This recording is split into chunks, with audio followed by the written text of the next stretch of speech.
नमस्कार, India voice पर स्वागत है आपका। मैं हूं आपके साथ प्रियंका मिश्रा। बुलेटिन की करेंगे शुरुआत। आजमगढ़ से बड़ी खबर सामने आ रही है। बीजेपी उम्मीदवार निरहुआ का बयान, बेरोजगारी के लिए बढ़ती जनसंख्या जिम्मेदार। बेरोजगारी के लिए बढ़ती जनसंख्या जिम्मेदार। मोदी योगी जी के एक भी बच्चा नहीं, निरहुआ मोदी ने और योगी ने बेरोजगारी रोक दी। 8 बच्चे पैदा करना गलत। तो बेरोजगारी को लेकर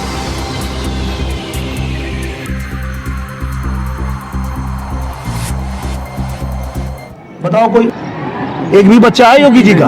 तो योगी जी, मोदी जी तो बेरोजगारी रोक दिए कि भाई नहीं, हम नहीं बढ़ाएंगे। तो बढ़ा कौन रहा है ये बेरोजगारी? जो बच्चे पे बच्चा पैदा किए जा रहा है और सरकार कह रही है रुक जाओ, तो मान भी नहीं रहा है। और जो लोग आपको ये कहते हैं कि इस देश में बेरोजगारी बढ़ रही है, उनको बताइए कि रोजगार का जो है इतना है। अब इतने के बाद जो तुम जनसंख्या बढ़ा रहे हो वो बेरोजगारी बढ़ रही है, तो उसको रोकने का प्रयास तो मोदी जी कर रहे हैं, सरकार कर रही है। और जब वो नियम लेके आना चाहती है कि आप कम बच्चा पैदा करो, 2 ही बच्चा पैदा करो, तुम कह रहे हो कि तुम खुद बेरोजगार हो और 8 और बेरोजगार पैदा कर दे रहे हो। क्यों? खुद तुमको अपना पेट पालने नहीं हो रहा है, तुम कह रहे हो कि हम बेरोजगार हैं। तो आप बेरोजगार हो तो एक बार भी सोच रहे हो कि 8 बेरोजगार और क्यों पैदा?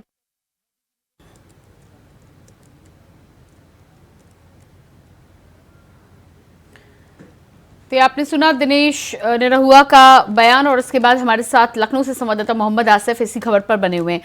जी मोहम्मद आसिफ, जिस तरह से निरहुआ का बयान सामने आया है, साफ तौर पर बेरोजगारी को लेकर सवाल उठाते हुए नजर आए हैं और साफ कहना है उनका कि अगर बेरोजगारी है तो जनसंख्या पर रोक लगाने के लिए कदम उठाने जरूरी हैं। क्या कुछ पूरी जानकारी है और इस बयान के बाद किस तरह की प्रतिक्रियाएं सामने आ रही हैं?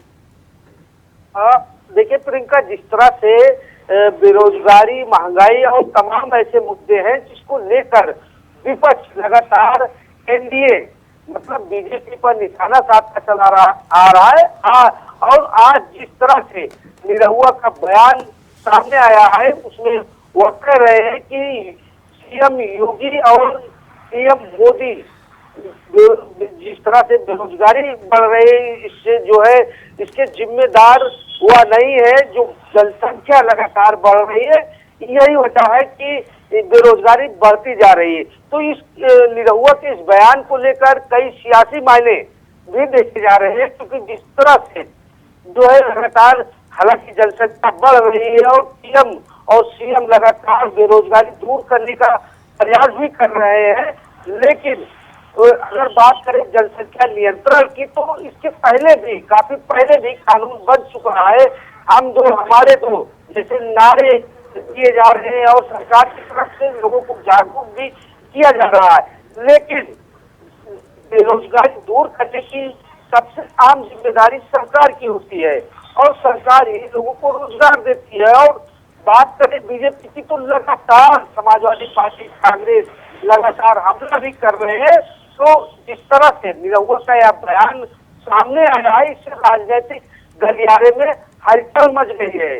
राजनीतिज्ञों का कहना है कि सरकार को चाहिए बेरोजगारी दूर करना, और जिस तरह से जो यह मुद्दे चल रहे हैं इसको डाइवर्ट करने के लिए कहीं न कहीं निरहुआ ने यह बयान दिया है।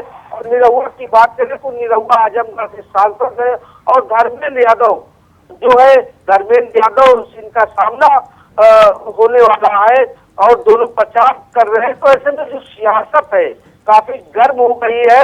हालांकि जिस तरह से लोकसभा चुनाव को लेकर जो मुद्दे हैं वो कहीं न कहीं दूर होते दिखाई दे रहे हैं, चाहे महंगाई, बेरोजगारी और तमाम ऐसे मुद्दे हैं, किसानों के मुद्दे हैं, वह सियासत से दूर होते जा रहे हैं। चाहे सपा हो, कांग्रेस हो या बीजेपी हो, जनता को जातिवाद का नारा, भड़काऊ बयान या नहीं पसंद है।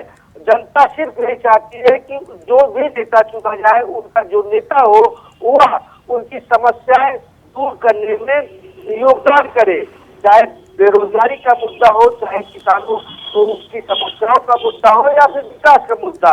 लेकिन अब निरहुआ के बयान से कहीं न कहीं सियासी भूचाल भी आने वाला है और चर्चा का केंद्र भी निरहुआ बन गए हैं। हालांकि पीएम सीएम मोदी और योगी, सीएम योगी लगातार जो है विकास के कार्यों को अंजाम दे रहे हैं, लेकिन कहीं न कहीं जो यह बयान आया हुआ है, अब जो है सियासत भी गर्म हो गई प्रियंका। जी बिल्कुल, तो जिस तरह से बयान की बात सियासत की आप बात कर रहे हैं, साफ तौर पर जिस तरह का बयान सामने आया है, जाहिर सी बात है कि निरहुआ ने एक वर्ग विशेष को निशाना बनाने की कोशिश भी की अपने बयान के जरिए। जी बिल्कुल, निश्चित तौर पर जिस तरह से निरहुआ का यह बयान आया है, उससे साफ जाहिर है कि निरहुआ ने कहीं न कहीं जो है वर्ग विशेष पर निशाना साधा है, क्योंकि जिस तरह से जनसंख्या भी बढ़ रही है, हालांकि वर्ग विशेष में जागरूकता की कमी की वजह से जनसंख्या लगातार बढ़ती चली जा रही है, और वर्ग विशेष के लोग यह भी कहते हैं कि अल्लाह की देन है, लेकिन कहीं न कहीं जो साइंटिफिक रीजन है और जनसंख्या बढ़ने की वजह से कहीं न कहीं बच्चों की शिक्षा प्रभावित होती है, कहीं न कहीं उनके लिए रोजगार की समस्या होती है। तो इस पर निरहुआ ने बयान दिया, लेकिन अब जो है निरहुआ के इस बयान को सियासी मायने भी कई तरह से देखे जा रहे हैं। हालांकि जनसंख्या वृद्धि की बात करें तो विशेष वर्ग के साथ साथ कई ऐसे मंत्री भी हैं, पूर्व मंत्री भी हैं, जिनके कई बच्चे हैं। सरकार द्वारा जो जिस तरह से अभियान चलाकर कहा जाता है कि 1 या 2 बच्चे, लेकिन कई ऐसे सूबे में मंत्री हैं जिनके 4 और 5 बच्चे हैं। हालांकि जो मुद्दा कहीं न कहीं जनसंख्या वृद्धि का मुद्दा भी चुनाव में देखा जा रहा है, लेकिन अब इस बयान के इतर जो है जनता, जो आम जनता है, वह कह रही है कि हर हाल में बेरोजगारी दूर होनी चाहिए। प्रियंका जी बिल्कुल, मोहम्मद आसिफ, इस तमाम जानकारी के लिए बहुत शुक्रिया आपका। और इसके बाद बात करेंगे अगली खबर को लेकर। लखनऊ से बड़ी खबर सामने आ रही है। सपा अध्यक्ष अखिलेश यादव का आज मुजफ्फरनगर दौरा। कुछ ही देर में लखनऊ एयरपोर्ट से रवाना होंगे सपा अध्यक्ष। कुछ ही देर में लखनऊ एयरपोर्ट से रवाना होंगे सपा अध्यक्ष। दोपहर 1 बजे मुजफ्फरनगर पहुंचेंगे अखिलेश यादव। बघरा में जनसभा को करेंगे संबोधित। शाम 4 बजे इटावा पहुंचेंगे अखिलेश यादव। तो सपा सुप्रीमो अखिलेश यादव आज मुजफ्फरनगर और इटावा के दौरे पर हैं। सबसे पहले 1 बजे मुजफ्फरनगर पहुंचेंगे और उसके बाद जानकारी निकलकर सामने आ रही है कि शाम 4 बजे इटावा पहुंचेंगे सपा अध्यक्ष अखिलेश यादव। जनता के बीच जनसभा को करेंगे संबोधित। शाम 4 बजे इटावा और दोपहर 1 बजे मुजफ्फरनगर का दौरा। अखिलेश यादव के कार्यक्रम को लेकर समाजवादी पार्टी के कार्यकर्ताओं ने तैयारियां तेज कर दी हैं। तैयारियां जोरों शोरों पर की गई हैं। कुछ ही देर में लखनऊ एयरपोर्ट से रवाना होंगे सपा सुप्रीमो अखिलेश यादव। तो जिस तरह से 19 अप्रैल को पहले चरण के मतदान होने हैं, यूपी की कई सीटों पर पहले चरण में मतदान होने तय हैं। ऐसे में समाजवादी पार्टी से लेकर तमाम अलग अलग राजनीतिक पार्टियां जनता को साधने में लगी हुई हैं। अखिलेश यादव भी जनता के बीच पहुंचकर जनसभाएं कर रहे हैं समाजवादी पार्टी के पक्ष में, और साथ ही साथ पीडी और इंडिया गठबंधन को वोट करने के लिए जनता से अपील करते हुए नजर आ रहे हैं। आज मुजफ्फरनगर और इटावा के दौरे पर रहेंगे अखिलेश यादव। शाम 4 बजे इटावा पहुंचेंगे, उससे पहले मुजफ्फरनगर में जनसभा को करेंगे संबोधित।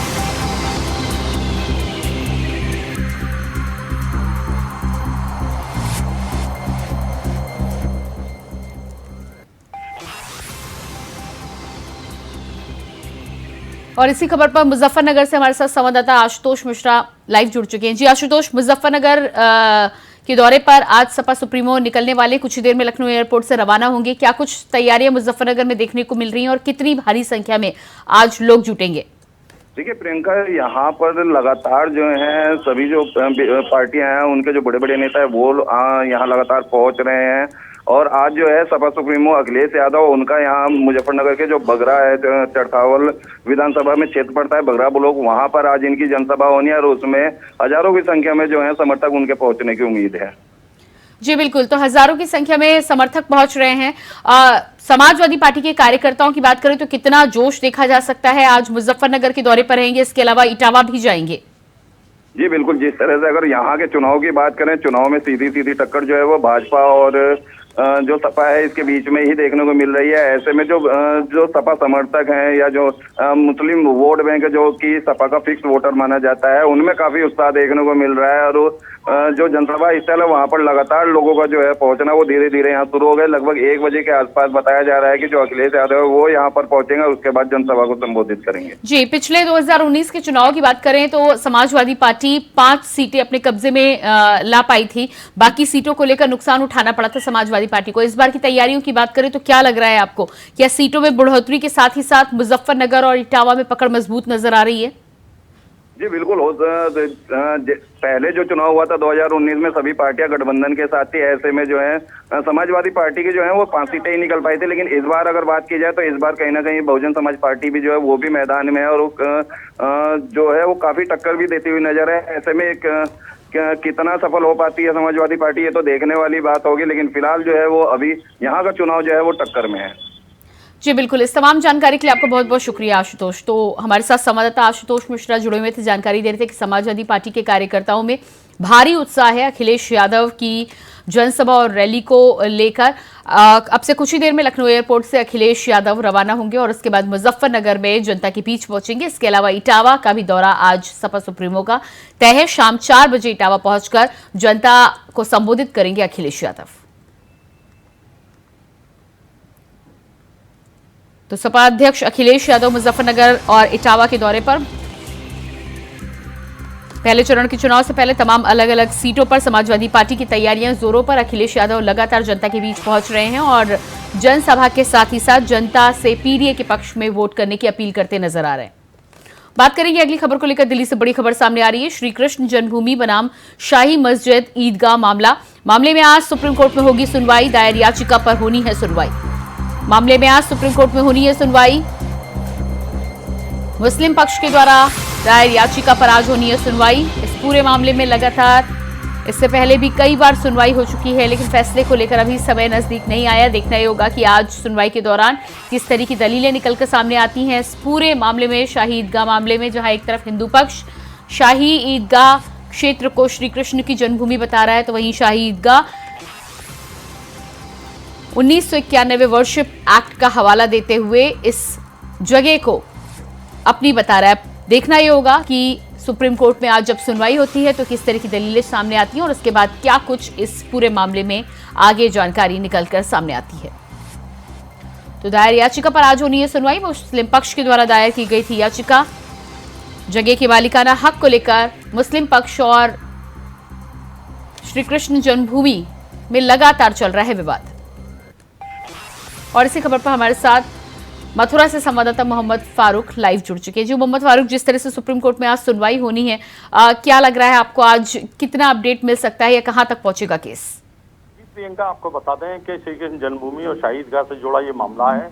आज 2 केस हैं। एक सुप्रीम कोर्ट में जो मुस्लिम पक्ष की ओर से SLP दायर की गई थी उस पर सुनवाई होनी है, और एक CJM कोर्ट में श्री कृष्ण जन्मभूमि मुक्ति निर्माण ट्रस्ट द्वारा जो एक 156(3) का मुकदमा डाला गया है, आज उस पर भी सुनवाई होनी है। जो ईदगाह कमेटी के लोगों के ऊपर जो मुकदमा डाला गया है 156(3) का, वो CJM की मथुरा की अदालत में वो मुकदमा है और उस पर भी सुनवाई आज ही होनी है। उस पर भी आज की डेट जो है नियत है। उसमें आशुतोष पांडे ने 156(3) का मुकदमा डाला था, जो श्री कृष्ण जन्मभूमि मुक्ति निर्माण ट्रस्ट के अध्यक्ष हैं। दूसरी ओर जो है हाई कोर्ट में मुस्लिम पक्ष ने जो है अपील करी थी। वो मुस्लिम पक्ष को हाई कोर्ट ने एक आदेश किया था कि ईदगाह का सर्वे कराया जाए। उसको लेकर मुस्लिम पक्ष सुप्रीम कोर्ट दिल्ली गया था और सुप्रीम कोर्ट से मुस्लिम पक्ष का ने SLP डाली थी, जिस पर सुप्रीम कोर्ट ने सर्वे के ऊपर रोक लगा दी थी प्रियंका। और उस पर जो है सुप्रीम कोर्ट ने आज की तारीख उसमें है, अगली जो सुनवाई है। एक दूसरा मुस्लिम पक्ष का एक और अपील है, एक और कहना है कि सुप्रीम कोर्ट में एक SLP और है कि जो मुकदमे हाई कोर्ट इलाहाबाद में चल रहे हैं उससे मुस्लिम पक्ष खुश नहीं है।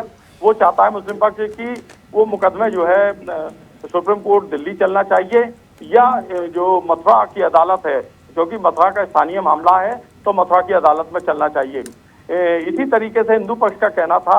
एक हिंदू पक्ष ने जो जब मुकदमे 18 यहाँ चल रहे थे मथुरा की अदालतों में, तो हिंदू पक्ष जो है हाई कोर्ट इलाहाबाद गया और हाई कोर्ट इलाहाबाद ने एक याचिका दायर करी थी और उनका कहना था कि सारे मुकदमे जो है इलाहाबाद हाईकोर्ट ट्रांसफर कर लिए जाएं और इलाहाबाद हाईकोर्ट में इनकी सुनवाई हो, क्योंकि जिला न्यायालय में जो सुनवाई हो रही है उसमें समय लग रहा है और हाईकोर्ट में सुनवाई होगी तो तेज गति से इसमें सुनवाई हो सकेगी। जी तो बिल्कुल। इसलिए जो है तो आज इस पूरे मामले में जिस तरह से सुनवाई होनी है, सर्वे को लेकर जिस तरह से रोक लगाई गई थी, क्या उस पर आज फैसला सामने आ सकता है? जी बिल्कुल प्रियंका, जो है कोई ना कोई फैसला जो है आफ्टर लंच यानी लंच के बाद में सुनवाई शुरू होगी सुप्रीम कोर्ट में और इसमें जो है फैसला भी कोई आने की उम्मीद है। और दूसरी बात यह है कि जो मुस्लिम पक्ष द्वारा जो है SLP डाली गई है उस SLP पे भी आज फैसला कोई ना कोई, यानी 2 SLP हैं, दोनों SLP पे कोई ना कोई फैसला सुप्रीम कोर्ट की ओर से जरूर आएगा। जी बिल्कुल। इस पूरे मामले में जिस तरह से हिंदू पक्ष और मुस्लिम पक्ष लगातार अपनी दलीलें रख रहे हैं, मुस्लिम पक्ष 1991 के वर्षीय पैक्ट का हवाला दे रहा है, उधर हिंदू पक्ष भी लगातार उस जगह को अपनी जगह बता रहा है।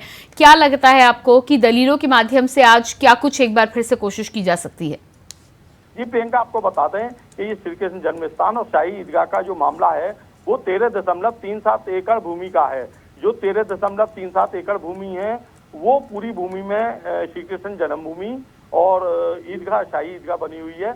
और ये कटरा केशव देव का मामला है जो प्लेसेस ऑफ वर्शिप एक्ट 1991 का मुस्लिम पक्ष की ओर से बार बार हवाला दिया जा रहा है। और 7 रूल 11 पे जो सुनवाई होनी है कुछ वादों में, उनके लिए लगातार मुस्लिम पक्ष के द्वारा दबाव बनाया जा रहा है कि जो मुकदमे हैं वो सुनवाई योग्य हैं या नहीं है, यानी प्लेसेस ऑफ वर्शिप एक्ट 1991 वो इस पर लागू होता है या नहीं होता है, ये सुप्रीम कोर्ट को अभी निर्णय करना है, यानी तय करना है। क्योंकि ये सारे 18 मुकदमे ये सब जो है इलाहाबाद हाईकोर्ट में चल रहे हैं। अब जो सुप्रीम कोर्ट में जो याचिकाएं डली हुई हैं कि इन मुकदमों को जो है वहां से ट्रांसफर करके इलाहाबाद हाईकोर्ट से जिला न्यायालय में ही चलना चाहिए, ये मुस्लिम पक्ष का कहना है। वहीं हिंदू पक्ष का ये कहना है कि ये 13.37 एकड़ जो है ये भूमि जो है कटरा केशव देव की श्री कृष्ण जन्मभूमि की है और ये जो है ईदगाह अवैध रूप से बनी हुई है। जी प्रियंका। जी बिल्कुल मोहम्मद फारूक, तो आप अपनी नजर बनाए रखिए। फिलहाल इस तमाम जानकारी के लिए आपको बहुत बहुत शुक्रिया। और इसके बाद बात करेंगे अगली खबर को लेकर। खबर मुजफ्फरनगर से है, जहां एक मार्केट के लेंटर को जैक के द्वारा ऊपर उठाए जाने पर हादसा हो गया। तभी मार्केट अचानक से भरभराकर गिर गई। हादसे में लगभग 20 से 12 मजदूरों को मलबे से रेस्क्यू कर निकाला गया। वहीं घायल मजदूरों को गंभीर हालत में अस्पताल में भर्ती कराया गया। बता दें कि हादसे में एक मजदूर की मौत भी हो गई। घटना के बाद जिलाधिकारी और SSP ने मौके पर पहुंचकर रेस्क्यू ऑपरेशन की कमान संभाली। घटना जनपद के जवानसाट कोतवाली क्षेत्र की बताई जा रही है।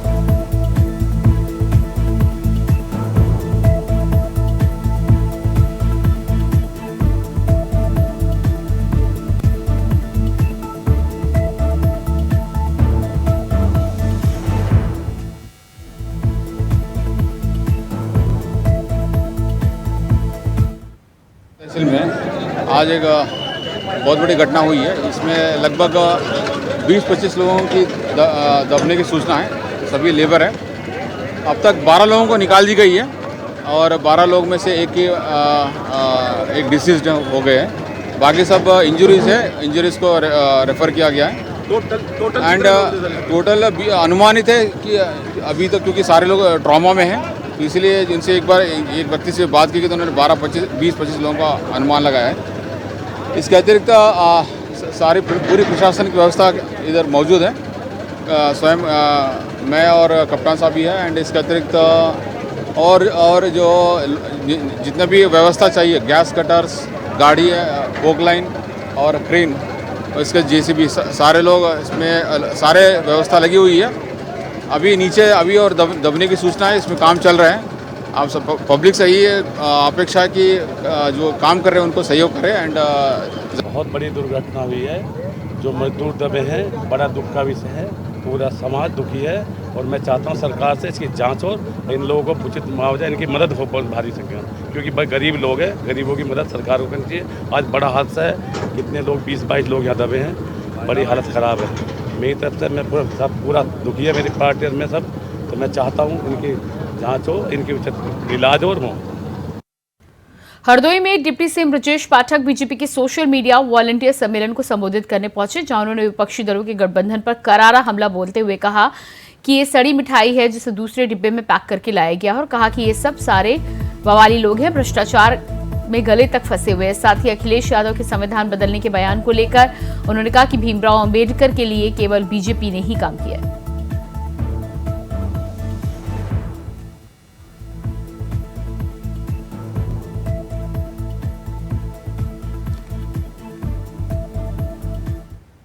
चुनाव जीत रहे हैं। यहाँ हरदोई लोकसभा में लड़ाई में विपक्षी दल है ही नहीं। समाजवादी पार्टी की गुंडई अराजकता से जनता उभी हुई है, वो हाशिए पर जाएंगे। इस बार हरदोई में समाजवादी पार्टी सहित गठबंधन के प्रत्याशी की जमानत जब्त होगी।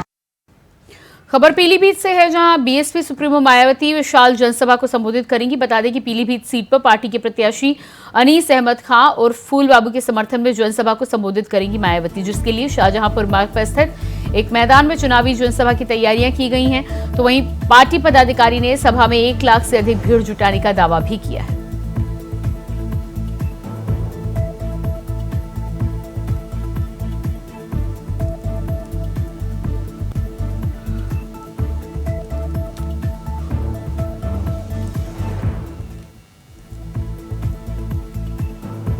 और इसी खबर पर पीलीभीत से हमारे साथ संवाददाता अमित पाल फोन लाइन पर जुड़ चुके हैं। जी अमित, जिस तरह से मायावती भी पहले चरण के चुनाव से पहले सक्रिय नजर आ रही हैं, पीलीभीत में रैली को लेकर जानकारी मिल रही है और जानकारी ये भी है कि भारी संख्या में लोगों की तादाद मायावती की इस रैली में जुटाने के लिए कार्यकर्ता जोरों शोरों से लगे हुए हैं। क्या कुछ ताजा जानकारी आपको मिल पा रही है? जी, जैसा कि आपको बता दें, आज मायावती का बीसलपुर में दौरा है। इसको लेकर के पूरी तैयारियां कर ली गई है।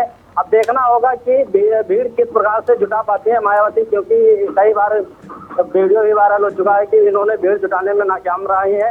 अब बीसलपुर में ये देखना होगा कि मायावती के दौरे पर कितनी भीड़ आती है और कितने इनके चाहक आते हैं। कोई जमाने में ये काफी भीड़ जुटा लेते थे, लेकिन अब देखना ये होगा कि किस तरह से भीड़ जुटती है और जो जनता को संबोधित करने के लिए पहुंच रही है। फूल बाबू के समर्थन में वोट मांगे गए बीसलपुर में। जी बिल्कुल, तो मायावती यहाँ पर जनसभा को संबोधित करने के लिए निकली तो है, लेकिन सक्रियता जरा देर से निकलकर सामने आई है। 19 अप्रैल को अब चुनाव होने हैं, कुछ ही दिन बचे हुए हैं। ऐसे में क्या लग रहा है आपको कि जिस तरह से मायावती आज बीएसपी कैंडिडेट के समर्थन में रैली करती हुई नजर आएंगी, इसका जनता पर कैसा प्रभाव आप आने वाले समय में देख पा रहे हैं? जैसे कि आपको बता दें, बीसलपुर में बराबर दौरा किए जा रहे हैं और अपने वोट में तेजी लाने के लिए मायावती के लिए बीसलपुर में दौरा करने के लिए आ रहे हैं। अब तेजी के लाने के लिए अब ये देखना ये होगा कि किस प्रकार से जो है फूल बाबू के समर्थन में वोट मांगती है और जनता इनके लिए क्या सोचती है, किस प्रकार से समर्थन करती है, ये 19 तारीख को पता चलेगा। जी बिल्कुल अमित, इस तमाम जानकारी के लिए बहुत शुक्रिया आपका। और इसी के साथ फिलहाल इस बुलेटिन में इतना ही। खबरों का सिलसिला जारी रहेगा। नमस्कार।